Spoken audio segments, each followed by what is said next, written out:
How much does an appraisal cost? And who actually pays for it? Here's what most buyers, sellers, and property owners don't realize. The appraisal fee is not just some random closing cost fee. It depends on the type of property, the purpose of the appraisal, the complexity of the assignment, and whether you need a simple value opinion or a report that can stand up to a lender and attorney, the IRS, a court judge, or a family dispute. If you order the wrong type of an appraisal or hire the wrong person, you may save a few $100s up front, but cost yourself thousands in value later on. I'm breaking down 3 things. Number 1, the most common types of appraisals you can order. Number 2, what each appraisal typically costs and why pricing can change. And number 3, what you should be looking for hiring a professional appraiser. All right, let's get into it. Let's start with who typically pays for the appraisal. In a normal purchase with financing, the buyer usually pays for the appraisal. The lender orders it, but the borrower typically pays for it as a part of their loan costs. Here's an important distinction to be aware of. The buyer may pay for the appraisal,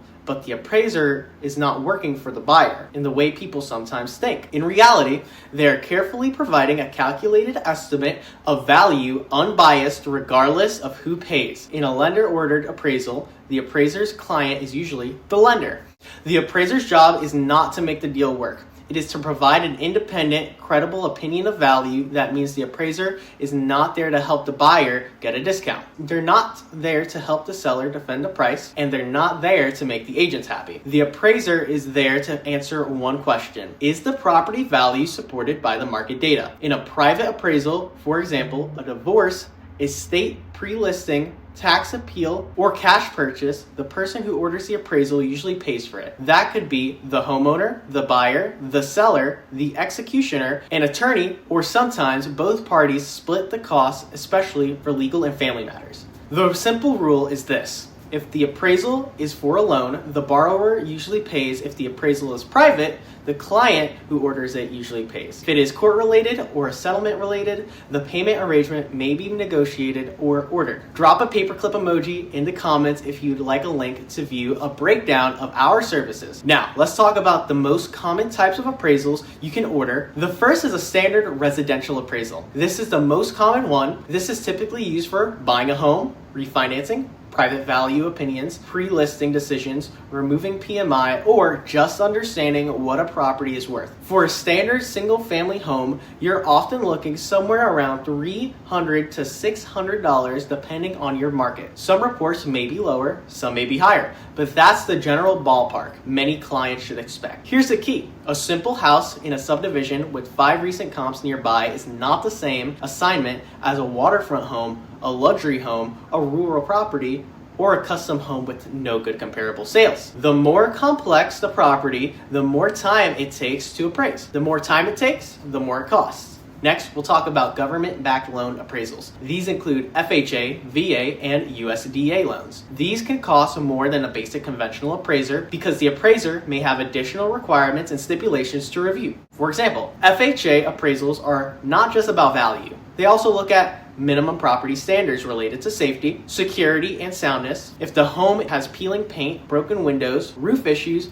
electrical hazards, missing handrails, or active leaks, that can create repair conditions. This happens before closing. This means things have to be fixed before you get to the closing table. A typical range for these kinds of appraisals may be somewhere around $400 to $900. But it can be higher depending on the area, property type, loan program, and complexity. If repairs are required, there also may be a final inspection or re-inspection fee tacked on to complete the transaction as a requirement of qualifying for the loan. When people say, "Why does this appraisal cost more?" sometimes the answer is because the appraiser is being asked to do more than just give a value. Next, we'll talk about condo appraisal. They may look simple, but they're not always easy. A condo appraisal can depend on unit size, floor level, the view, building amenities, the HOA, condition of the unit, recent sales in the same building, and whether there are any special assessments or market concerns. A common price range may be around $400 to $750. If there are recent sales in the same building, that can help.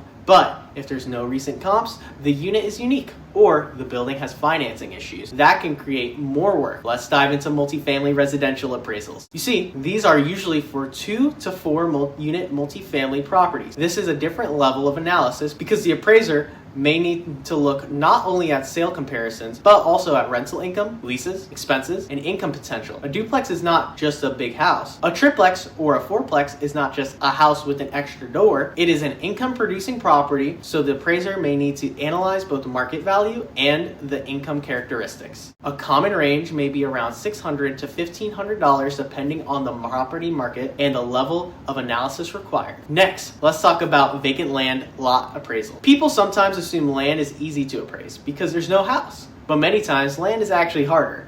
Why is this the case? Because value can depend on zoning, access, utilities, wetlands, flood zones, buildability, road frontage, highest and best use, and whether there are enough true comparable land sales as well. A small residential lot may be a few $100s to around $1,000 to appraise. Larger acreage rural land, development land, or agricultural land can go much higher sometimes, several $1,000s, because the assignment is more complex. With land, do not just ask what is the fee.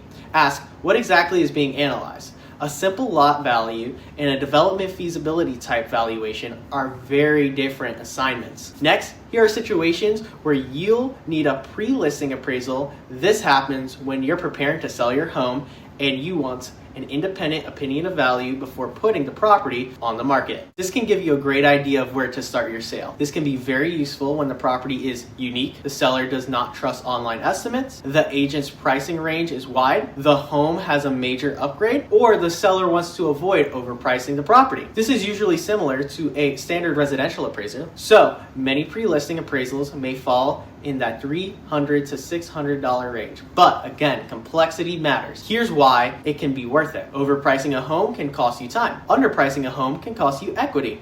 A good appraisal can help you price with credible data, not emotion. Did you know that you can request an appraisal for the purposes of major life events like divorce, estate planning, date of death, or other legal appraisal reasons? This is where the fee can vary and change. Because they are often more sensitive, the report may be used by attorney courts, heirs, spouses, mediators, accountants, or tax professionals. The value date may not even be today. Here's what I mean. In an estate or date of death appraisal, the appraiser may need to value the property as of the past date. That's called a retrospective appraisal. And that means the appraiser has to research what the market looked like on that specific date, not just what the market looks like right now. A divorce appraisal may range around $400 to $700 for many standard properties, but complex, high-value rural or disputed properties can cost more. If both parties hire separate appraisers, the total cost can double. Here's the bottom line. If the appraisal is going to be used in a legal or tax setting, do not shop only for the lowest fee, but also shop for credibility,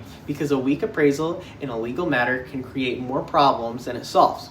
Next, let's explore desktop or exterior only appraisal. A desktop appraisal relies heavily on public records, MLS data, prior listings, photos, maps, other available data, and exterior only appraisal may include a drive-by or an outside observation, but not a full interior inspection.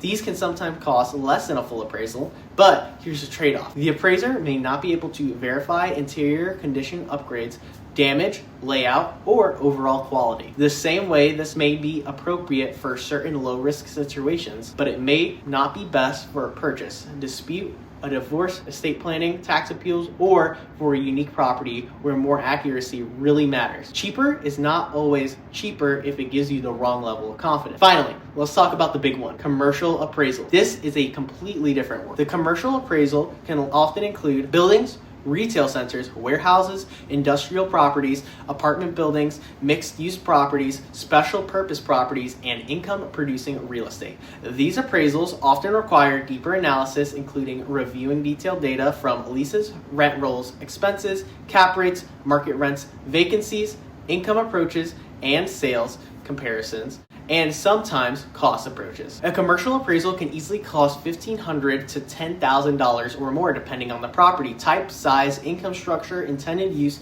and complexity. If someone quotes you a commercial appraisal without asking about the property, the leases, income, intended use, and the deadline, be careful. they may not understand the assignment yet. In part 2 of this video, we're going to dive into specifics on what appraisal pricing actually depends on, what type of appraiser you should be hiring for the results you need, and the experience they need to have before they begin, and the type of report you should be ordering for the purpose you have in mind. Alright, comment the word awesome below and we'll drop the link to part 2. Tell me if our little chat helped you today. Send us a message to connect. Did you know we have an awesome weekly newsletter that shares info just like what we talked about today? It's full of money and time-saving strategies to make the most of your property's value. Comment the word news and we'll send you a link to get connected. Don't forget to like this video, subscribe to our channel, and stay tuned for the release of our new content. See you in the next one.